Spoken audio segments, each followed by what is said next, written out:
Hi friends, അസ്സാം വലൈക്കും. ബിസ്മി കിച്ചണിലോട്ട് എല്ലാവർക്കും സ്വാഗതം. ഇന്ന് നമ്മൾ ബ്രെഡും തേങ്ങയൊക്കെ വെച്ചിട്ടുള്ള ഒരു ഫില്ലിങ്ങോട് കൂടിയിട്ടുള്ള നല്ലൊരു അടിപൊളി 4 മണി പലഹാരമാണ് തയ്യാറാക്കുന്നത്. അതിനായിട്ട് ഞാനൊരു 6 പീസ് ബ്രെഡ് എടുത്തിട്ടുണ്ട്. ആ ബ്രെഡ് നമുക്ക് മിക്സിയുടെ ജാറിലേക്കൊന്ന് പിച്ച് കീറി ഇട്ട് കൊടുക്കാം.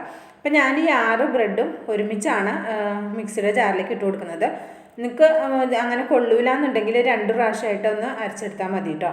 അപ്പോൾ ഞാനിത് ഈ ബ്രെഡ് ഇതിലേക്കൊന്ന് പിച്ച് കീറി ഇട്ട് കൊടുക്കുകയാണ്.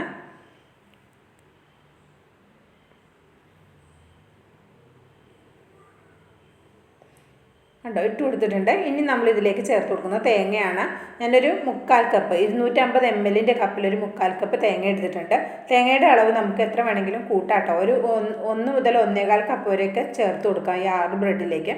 എൻ്റെ അടുത്ത് തേങ്ങയുടെ അളവ് കുറവാണ്, അതുകൊണ്ടാണ് ഞാൻ 1/4 കപ്പ് ചേർത്ത് കൊടുത്തത്. അപ്പോൾ തേങ്ങയുടെ കൂടുതൽ ചേർത്താൽ കൂടുതൽ ടേസ്റ്റിയാണ്, ഒന്നും കൂടി നല്ല സോഫ്റ്റ് ആയിട്ട് കിട്ടുകയും ചെയ്യും നമ്മളിത് അരച്ചെടുക്കുന്ന സമയത്ത്. ഇനി നമ്മൾ ഇതിലേക്ക് ചേർത്ത് കൊടുക്കുന്നത് മധുരത്തിന് ആവശ്യമായ പഞ്ചസാരയാണ്. ഞാനൊരു 2 ടേബിൾ സ്പൂൺ പഞ്ചസാര ചേർത്ത് കൊടുക്കുന്നുണ്ട്. നമ്മുടെ മധുരത്തിനനുസരിച്ച് ചേർത്ത് കൊടുക്കാം. പിന്നെ ഇതിലേക്ക് ഫ്ലേവറിനായിട്ട് 1 ടീസ്പൂൺ ഏലക്കയുടെ പൊടി. ഏലക്കയുടെ പൊടി ഇല്ലെങ്കിൽ ഒരു 3 ഏലക്കയോളം ഇതിലേക്ക് ചേർത്തിട്ടൊന്ന് അരച്ചെടുത്താൽ മതി. ഇതിലേക്ക് വെള്ളമൊന്നും ചേർക്കേണ്ട, തേങ്ങയുടെ നനവിൽ ഇതേപോലെ ഒന്ന് അരിഞ്ഞു കിട്ടിയിട്ടുണ്ട്. അപ്പോൾ ഇത് നമുക്കൊരു ബൗളിലേക്ക് ഇട്ട് കൊടുക്കാം. ഇപ്പോൾ നമ്മൾ കുറച്ചുകൂടി തേങ്ങ ചേർത്താൽ ഇത് കുറച്ചുകൂടി സോഫ്റ്റായിട്ട് അരച്ചെടുക്കാൻ പറ്റും കേട്ടോ. അപ്പോൾ ഇത് ഞാൻ ഇതൊരു ബൗളിലേക്ക് മാറ്റി കൊടുക്കുന്നുണ്ട്.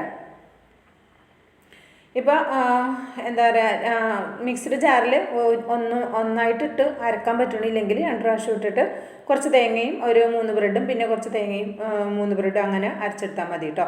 ഇനി ഇതിലേക്ക് ഞാനൊരു 3 സ്പൂണോളം വരുന്ന പാല് ചേർത്ത് കൊടുക്കുന്നുണ്ട്. ഇതിലേക്ക് പാലിന് പകരം വെള്ളമാണെങ്കിലും കുഴപ്പമൊന്നുമില്ല കേട്ടോ. അപ്പോഴും നമുക്ക് കുഴച്ചെടുക്കാം. 2 സ്പൂൺ ചേർത്തിട്ടൊന്ന് കുഴച്ച് വെക്കാം. പിന്നെ എനിക്ക് 1 സ്പൂൺ കൂടി ചേർക്കേണ്ടി വന്നിട്ടുണ്ട്.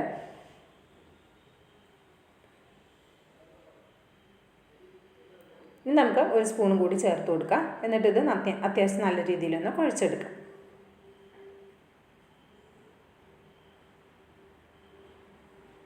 ഒരു വെറൈറ്റി ആയിട്ടുള്ള നല്ല ടേസ്റ്റി ആയിട്ടുള്ള ഒരു സ്നാക്കാണ് കേട്ടോ. വളരെ ഈസി ആയിട്ട് നമുക്ക് തയ്യാറാക്കി എടുക്കാം. ഇപ്പോൾ ചായ തിളക്കുന്ന സമയം കൊണ്ട് തന്നെ പെട്ടെന്ന് റെഡിയാക്കി എടുക്കാൻ പറ്റും. അപ്പോൾ ഞാൻ അത്യാവശ്യം നന്നായിട്ടൊന്ന് കുഴച്ചെടുത്തിട്ടുണ്ട്. ഇത്രയും മതി. ഇപ്പോൾ 3 ടേബിൾ സ്പൂണോളം പാലാണ് ചേർത്ത് കൊടുത്തിട്ടുള്ളത്. ഇനിയിപ്പോൾ ഇതിവിടെ മാറ്റി വയ്ക്കാം. ഇനി ഞാൻ എടുത്തിട്ടുള്ളത് ഒരു നേന്ത്രപ്പഴമാണ് കേട്ടോ. അപ്പോൾ നേന്ത്രപ്പഴം ഒന്ന് 2 സൈഡും കട്ട് ചെയ്ത് കളയാം. അതിനുശേഷം തോലൊക്കെ ഒന്ന് റിമൂവ് ചെയ്തെടുക്കാം. അത്യാവശ്യം നല്ല പഴുത്ത പഴമാണ്, കുറച്ചുകൂടി ടേസ്റ്റ് ഉണ്ടാവും കേട്ടോ. ഇതേപോലെ നല്ല പഴുത്ത പഴം തന്നെ എടുക്കാൻ ശ്രദ്ധിക്കുക. പിന്നെ നമുക്കൊരു നേന്ത്രപ്പഴത്തിനെ ഇതേപോലെ ഒന്ന് കട്ട് ചെയ്തെടുക്കാം. അപ്പോൾ എനിക്കൊരു ഫുള്ള് നേന്ത്രപ്പഴവും വേണ്ടി വന്നിട്ടില്ല, കുറച്ചേ വേണ്ടി വന്നിട്ടുള്ളൂ. അപ്പോൾ ഓരോ നേന്ത്രപ്പഴവും ഇതേപോലെ ഒന്ന് ചെറുതാക്കി കട്ട് ചെയ്തെടുക്കാം.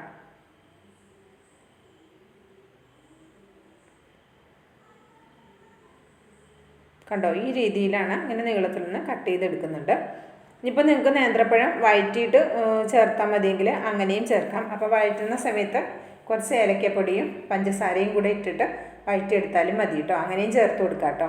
അപ്പോൾ ഞാൻ ഇതേപോലെ ഒന്ന് കട്ട് ചെയ്തെടുത്തിട്ടുണ്ട്. ഇനി നമ്മളിവിടെ റെഡിയാക്കി വെച്ചിട്ടുള്ള ബ്രെഡും തേങ്ങയും ഒന്ന് അരച്ച് വെച്ചതിൽ നിന്ന് ആവശ്യത്തിനുള്ള കുറച്ച് എടുക്കുക. അതിനുശേഷം കയ്യിൽ വെച്ച് ഇങ്ങനെ ഒന്ന് പരത്തി കൊടുക്കാം. അപ്പോൾ ഇതേപോലെ ഒന്ന് പരത്തി എടുത്തിട്ടുണ്ട്. ഇതിലേക്ക് നമ്മൾ നേന്ത്രപ്പഴത്തിൻ്റെ ഒരു പീസ് എടുത്ത് ഉള്ളിലേക്ക് വെച്ചിട്ട് ഒന്ന് മടക്കി കൊടുക്കുക. ഇതാണ് നമ്മുടെ ഫില്ലിംഗ് ആണ് നേന്ത്രപ്പഴം. അപ്പോൾ ഞാൻ നേരത്തെ പറഞ്ഞ പോലെ നേന്ത്രപ്പഴം ഒന്ന് ചെറുതായിട്ട് കട്ട് ചെയ്തിട്ട് ഒന്ന് വഴറ്റിയിട്ട് നെയ്യിലൊന്ന് വഴറ്റിയിട്ട് അല്പം പഞ്ചസാരയും കൂടിയും ഏലക്കപ്പൊടിയും കൂടി ചേർത്ത് കൊടുത്ത് വഴറ്റിയിട്ട് ഇതിൽ ഫില്ലിംഗ് ആക്കി വെച്ചാലും നല്ല അടിപൊളി ടേസ്റ്റാണ്. വേണമെങ്കിൽ ഒരു കോഴിമുട്ടയും ആ നേന്ത്രപ്പഴം വഴറ്റുന്നതിലേക്ക് ഉടച്ച് ചേർത്താലും മതി കേട്ടോ. അങ്ങനെയൊക്കെ ചെയ്തെടുക്കാം. നമ്മുടെ വെറൈറ്റിക്ക് അങ്ങനെയൊക്കെ ചെയ്തെടുക്കാം. അപ്പം ഞാൻ പെട്ടെന്ന് തയ്യാറാക്കാൻ വേണ്ടിയിട്ടാണ് ഇങ്ങനെ ചെയ്തത്. ഇങ്ങനെ ചെയ്യുന്ന സമയത്ത് നമ്മൾ ഫ്രൈ ചെയ്തെടുക്കുന്ന സമയത്തും നേന്ത്രപ്പഴം നമുക്ക് വെന്ത് കിട്ടുകയൊക്കെ ചെയ്യും കേട്ടോ. പെട്ടെന്നാകും, എണ്ണയിലിട്ട് നമ്മൾ ഫ്രൈ ചെയ്തെടുക്കുന്നതല്ലേ. പെട്ടെന്ന് അങ്ങോട്ട് നേന്ത്രപ്പഴവും നല്ല ഫ്രൈ ആയി വന്നോളൂ. ഉള്ളിൽ കഴിക്കുന്ന സമയത്ത് നല്ല ടേസ്റ്റിയാണ് കേട്ടോ. ഇനി ഇത് നിങ്ങൾക്ക് വേണമെങ്കിൽ മുട്ടയിലൊന്ന് കോട്ട് ചെയ്ത് ബ്രെഡ് ക്രംസിലൊന്ന് ഡിപ്പ് ചെയ്തിട്ടൊക്കെ നിങ്ങൾക്ക് വേണമെങ്കിൽ പൊരിച്ചെടുക്കാം. അങ്ങനെയും ചെയ്തെടുക്കാം. ഇപ്പോൾ ഞാൻ അതൊന്നും ചെയ്യുന്നില്ല, വളരെ ഈസി ആയിട്ട് ചെയ്യുന്ന ഒരു മെത്തേഡിലാണ് കാണിച്ചിട്ടുള്ളത്. അപ്പോൾ 6 ബ്രെഡ് കൊണ്ട് എനിക്കൊരു 10 എണ്ണമാണ് കിട്ടിയിട്ടുള്ളത്. അപ്പോൾ അത് ഫ്രൈ ചെയ്തെടുക്കാനായിട്ട് കുറച്ച് ഓയിലൊന്ന് ചൂടാക്കാൻ വെച്ചിട്ടുണ്ട്. ഇനിയിപ്പോൾ ആ ഓയിൽ നന്നായിട്ടൊന്ന് ചൂടായി വന്നപ്പോൾ ഫ്ലെയിം ഒന്ന് മീഡിയത്തേക്ക് ആക്കിയിട്ടുണ്ട്. അതിന് ശേഷം നമ്മളിത് ഒരു 3 എണ്ണം ആദ്യം ഇട്ടിട്ട് ഫ്രൈ ചെയ്തെടുക്കാം. 3 4 ഇട്ടിട്ട് ഫ്രൈ ചെയ്തെടുക്കാം. അതിനുശേഷം ബാക്കിയുള്ളതും കൂടി ഇട്ട് ഫ്രൈ ചെയ്തെടുക്കാം. ഒന്നായിട്ട് ഇത് ഫ്രൈ ചെയ്തെടുക്കണം. വലിയൊരു ചീനച്ചട്ടിയാണെങ്കിൽ എല്ലാം കൂടി ഒന്നിച്ചിട്ട് ഫ്രൈ ചെയ്തെടുക്കാം. പൊട്ടിപ്പോകുമൊന്നുമില്ല കേട്ടോ.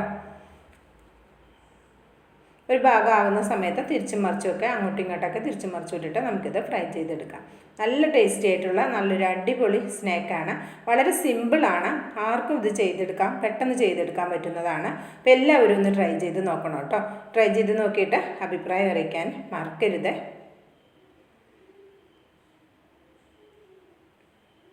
അപ്പോൾ അതായത് നല്ലൊരു ഗോൾഡൻ കളറായി വന്നിട്ടുണ്ട്. ഇത്രയും മതി, നന്നായിട്ട് വെന്ത് വന്നിട്ടുണ്ട്. അപ്പോൾ ഇത്രേ ഉള്ളൂ കേട്ടോ. വളരെ ഈസി ആയിട്ട് ചെയ്തെടുക്കാവുന്ന ഈ ഒരു സ്നാക്ക് ട്രൈ ചെയ്ത് നോക്കി അഭിപ്രായം അറിയിക്കണം. ലൈക്കും ചെയ്യണം. ബിസ്മി കിച്ചൻ എന്ന യൂട്യൂബ് ചാനൽ സബ്സ്ക്രൈബ് ചെയ്ത് കാണുന്ന കൂട്ടുകാർ സബ്സ്ക്രൈബ് ചെയ്ത് ബെല്ലൈക്കൺ എനേബിൾ ചെയ്ത് വയ്ക്കാൻ മറക്കരുത്. ഇൻഷാ അല്ലാഹ് അടുത്ത നല്ലൊരു അടിപൊളി വീഡിയോയുമായി വരുന്നത് വരെ എല്ലാവർക്കും നന്ദി, നമസ്കാരം.